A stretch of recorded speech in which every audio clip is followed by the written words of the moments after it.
Previous session, we had discussed about the elevator angle to trim, elevator hinge movement, stick force, trim tabs, and stick force gradient. Let us move on to direction control and roll control in this session.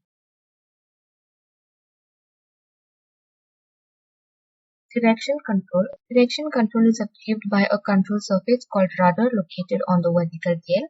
The rudder is a hinged flap forms the aft portion of the vertical tail. The size of the rudder is determined by the direction control requirements. The yawing moment produced by the rudder depends on the change in lift on the vertical tail due to deflection of rudder times its distance from its center of gravity. For a positive rudder deflection, a positive side force is created on the vertical moment, producing a negative yawing moment. Rudder requirement. Adverse yaw. When an aeroplane is balanced to execute a turning maneuver, the ailerons may create a yawing movement that opposes the turn. The rudder must be able to overcome the adverse yaw so that a coordinated turn can be achieved. The critical condition for adverse yaw occurs when the aeroplane is flying slow. Cross landings. To maintain alignment with the runway during a crosswind landing requires the pilot to fly the aeroplane at a side slip angle. The rudder must be powerful enough to permit the pilot to trim the aeroplane for the specified crosswinds.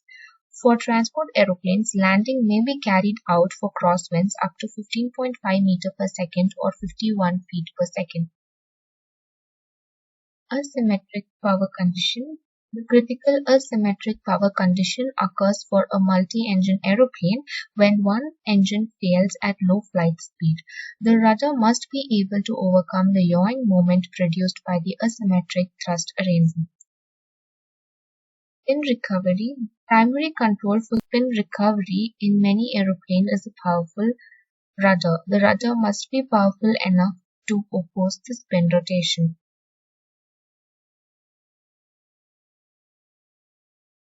Roll is achieved by the differential deflection of small flaps called ailerons, which are located outboard on the wings, or by the use of spoilers. The basic principle behind these devices is to modify the span-wise lift distribution so that a moment is created above the axis. I hope you would have understood the direction control and roll control. Let us move on to the control systems in our next session. Thank you.